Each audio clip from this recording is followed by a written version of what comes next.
একটু একা হয়ে বসুন, কারণ আজ আমি যে গল্পটা বলবো সেটা শোনার জন্য একটা নিরিবিলি পরিবেশ খুব দরকার। গল্পের পড়তে পড়তে লুকিয়ে আছে এমন কিছু সত্য যা হয়তো আপনি কল্পনাও করেননি। আর সত্যি কথা বলতে কি, এই কথাগুলো সরাসরি ক্যামেরার সামনে বলতে আমারও কেমন যেন লাগছে, তবুও মনে হচ্ছে বলা দরকার। আমার নাম নন্দিনী, বর্ধমানের এক সাধারণ মেয়ে আমি। বয়স যখন খুব বেশি ছিল না, তখন বিয়ে হয়ে এসেছিলাম এই বাড়িতে। গ্রামের বাড়ি, যৌথ পরিবার, সব মিলিয়ে বেশ জমজমাট পরিবেশ ছিল। কিন্তু জীবন তো সবসময় আমাদের ইচ্ছে মতো চলে না, তাই না? কিছু সম্পর্ক এমন মোড় নেয় যেখানে আবেগ আর বিবেকের যুদ্ধ শুরু হয়ে যায়। আজ আমি সেই কথাই আপনাদের শোনাব। আমি জানি আপনাদের অনেকের মনেই হাজারো প্রশ্ন ঘুরছে, কিন্তু তার উত্তর পেতে হলে একটু ধৈর্য ধরতে হবে।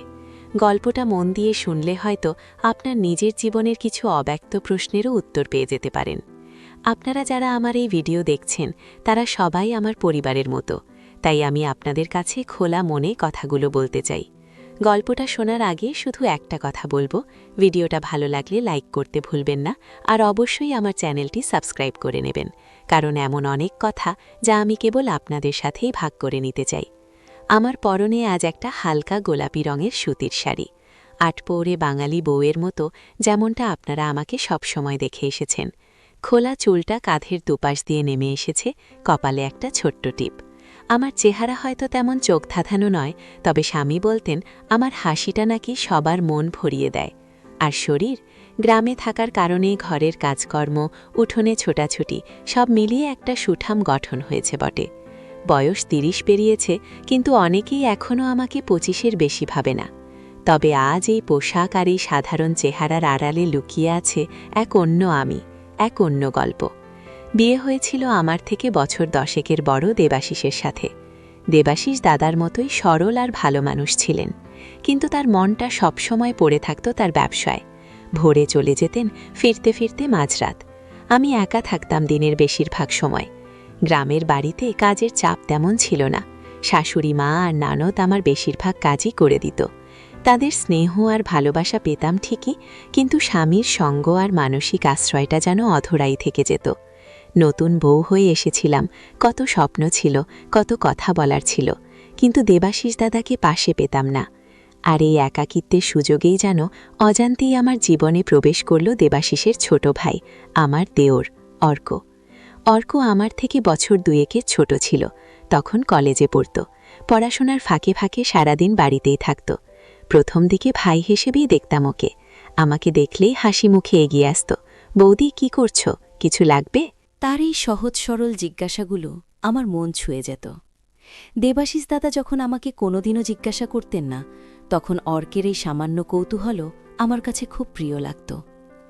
ধীরে ধীরে অর্ক আমার আরও কাছে আসতে শুরু করল। দুপুরে যখন আমি একা ঘরে বসে সেলাই করতাম বা বই পড়তাম, তখন অর্ক এসে পাশে বসত। গল্পের ছলে তার কলেজের বন্ধুদের কথা বলতো, তার স্বপ্নগুলোর কথা বলতো। আমি মুগ্ধ হয়ে শুনতাম। তার তারুণ্য, তার চঞ্চলতা আমার একাকী জীবনে এক নতুন সজীবতা এনেছিল। তার চোখে আমি দেখতাম এক অদ্ভুত আকর্ষণ, যা আগে কখনো দেখিনি। আমার মনে আছে, একদিন দুপুরে আমি স্নান করে ভেজা চুল শুকোচ্ছিলাম ছাদে। অর্ক তখন ছাদের এক কোণে বসে বই পড়ছিল। হঠাৎ আমার চুল উড়তে গিয়ে তার মুখের ওপর পড়ল। অর্ক চমকে উঠে আমার দিকে তাকাল।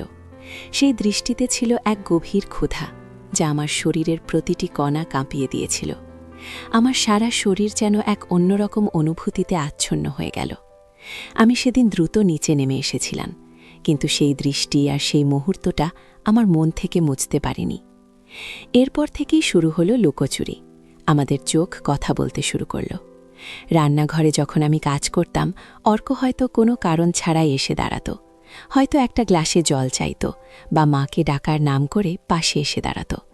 তার ছোঁয়া লাগত না, কিন্তু তার নিঃশ্বাসের উষ্ণতা, তার শরীরের ঘ্রাণ আমার ভেতরটা তোলপাড় করে দিত। তার হাতটা হয়তো অজান্তেই আমার শাড়ির আঁচল ছুঁয়ে যেত, বা হয়তো এক টুকরো সবজি কাটার সময় তার আঙুল আমার আঙুলে আলতো করে লেগে যেত। সেই স্পর্শে আমি এক বিদ্যুৎ তরঙ্গ অনুভব করতাম। মনে হতো যেন আমার রক্তকণিকাগুলো নাচতে শুরু করেছে। এই অনুভূতিগুলো ছিল নতুন, উত্তেজক এবং একই সাথে ভয়ঙ্কর। আমি জানতাম এটা ঠিক নয়। আমি একজন বিবাহিত নারী, তার বৌদি, কিন্তু আমার মন আমার কথা শুনছিল না। অর্কও যেন আমার মনের অবস্থাটা বুঝতে পারছিল। তার কথাবার্তা, চালচলনে এক ধরনের অধিকার বোধ দেখা যাচ্ছিল। রাতে যখন বাড়ির সবাই ঘুমিয়ে পড়ত, তখন মাঝে মাঝে আমার ঘরে একটা মৃদু টোকা পড়ত। আমি জানতাম কে।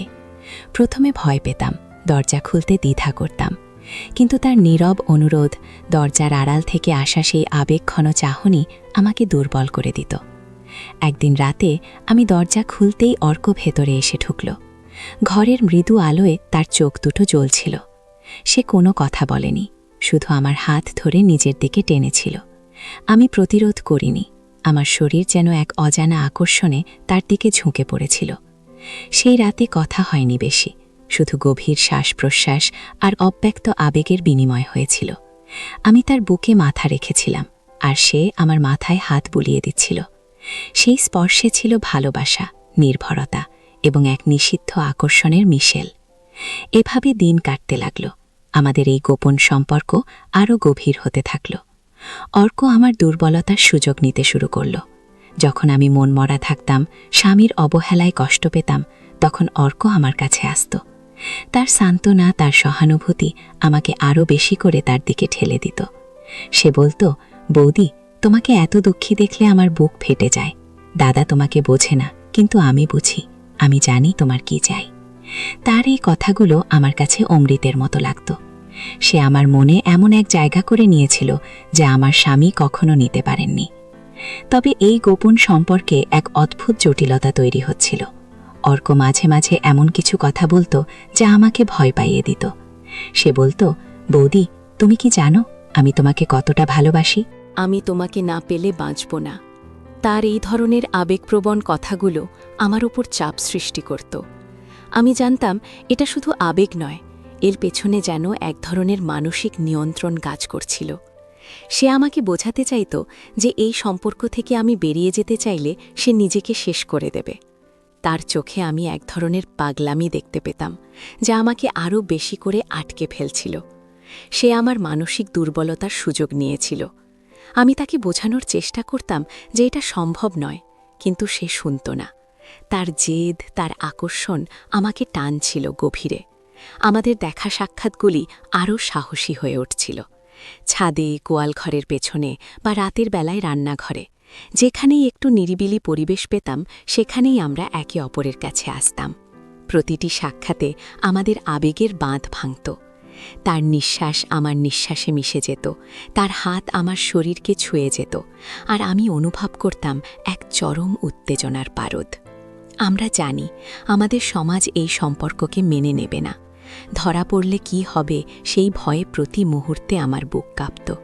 কিন্তু সেই ভয় সত্ত্বেও অর্কের প্রতি আমার আকর্ষণ আমাকে এই পথে আরও ঠেলে দিচ্ছিল। আমার বিবেক একপাশে দাঁড়িয়ে চিৎকার করছিল, কিন্তু আমার হৃদয় অন্য এক পথে ছুটে চলছিল। একদিন রাতে আমাদের এই গোপন অভিসার প্রায় ধরা পড়ে গিয়েছিল। শাশুড়ি মা হঠাৎ করে জেগে উঠেছিলেন। অর্ক তখন আমার ঘরেই ছিল। আমি তাকে কোনো মতে লুকাতে পেরেছিলাম। সেই রাতে আমার হৃৎপিণ্ড যেন হাতে চলে এসেছিল। ভয়ে আমার সারা শরীর কাঁপছিল। পরদিন সকালে আমি আয়নার সামনে দাঁড়িয়ে নিজেকে চিনতে পারছিলাম না। চোখের নিচে কালি, মুখটা শুকনো। মনে হচ্ছিল আমার জীবনটা যেন মিথ্যা আর পাপের সাগরে ডুবে যাচ্ছে। এই ঘটনাটার পর আমি অনুভব করলাম, আর নয়, এই সম্পর্ক আমাকে তিল তিল করে শেষ করে দিচ্ছে। আমি আমার নিজের কাছেই প্রতারণা করছি, আমার স্বামী আর পরিবারের কাছেও। অর্কের ভালোবাসা, তার আকর্ষণ সবই যেন এক মায়াজাল। আমি বুঝতে পারছিলাম সে আমার মানসিক দুর্বলতার সুযোগ নিয়েছিল। আমি ধীরে ধীরে নিজেকে এই জটিল সম্পর্ক থেকে বের করে আনার চেষ্টা শুরু করলাম। অর্ককে বোঝানোর চেষ্টা করলাম যে আমাদের এই পথ ভুল।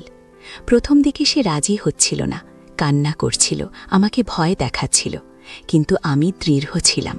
আমি তার কাছে প্রার্থনা করেছিলাম, বলেছিলাম, অর্ক, এটা আমাদের দুজনের জন্যই ভালো হবে। এই সিদ্ধান্ত নেওয়া আমার জীবনের সবচেয়ে কঠিন কাজগুলোর মধ্যে একটা ছিল। নিজের মনের সাথে যুদ্ধ করতে হয়েছে আমাকে। দীর্ঘদিনের একাকিত্ব আর অপ্রাপ্তি আমাকে এই পথে ঠেলে দিয়েছিল। কিন্তু শেষ পর্যন্ত আমি বুঝতে পেরেছি ভালোবাসার নাম করে কোনো সম্পর্ক যদি সমাজে বা নিজের বিবেকে আঘাত করে তবে সেই ভালোবাসা ক্ষণিকের সুখ দিলেও দীর্ঘস্থায়ী শান্তি দিতে পারে না। সেই শান্তি ফিরে পাওয়ার জন্য, নিজের সম্মান আর আত্মবিশ্বাস ফিরে পাওয়ার জন্য সঠিক পথে ফিরে আসাটা জরুরি। আজ আমি অনেক শান্তিতে আছি। সেই সম্পর্ক থেকে বেরিয়ে আসার পর আমার জীবনে এক নতুন শান্তি ফিরে এসেছে। দেবাশিস দাদার সাথে এখন আমার সম্পর্ক অনেকটা সহজ হয়েছে। আমি বুঝতে পেরেছি যে কোনো সম্পর্কেই সমস্যা থাকে, কিন্তু তার সমাধান বাইরের কোনো সম্পর্কে খোঁজাটা শুধু বিভ্রম তৈরি করে। আসল শান্তি লুকিয়ে আছে নিজের ভেতরের সততায় আর সম্পর্কের প্রতি শ্রদ্ধায়। আমি এই গল্পটা বললাম কারণ হয়তো আপনাদের মধ্যেও এমন অনেকেই আছেন যারা জীবনের কোনো জটিল সম্পর্কে জড়িয়ে আছেন। আমার একটাই কথা বলার, জীবনের সব আকর্ষণ ক্ষণিকের। মনের শান্তি আর বিবেকের স্বচ্ছতাই শেষ পর্যন্ত আমাদের আসল সুখ এনে দেয়। তাই সবসময় এমন কোনো পথ বেছে নিন যা আপনার ভেতরের মানুষটাকে শান্তিতে রাখবে, সম্মান দেবে। সমাজের চোখে নয়, নিজের বিবেকের চোখে সৎ থাকুন। ভালো থাকবেন।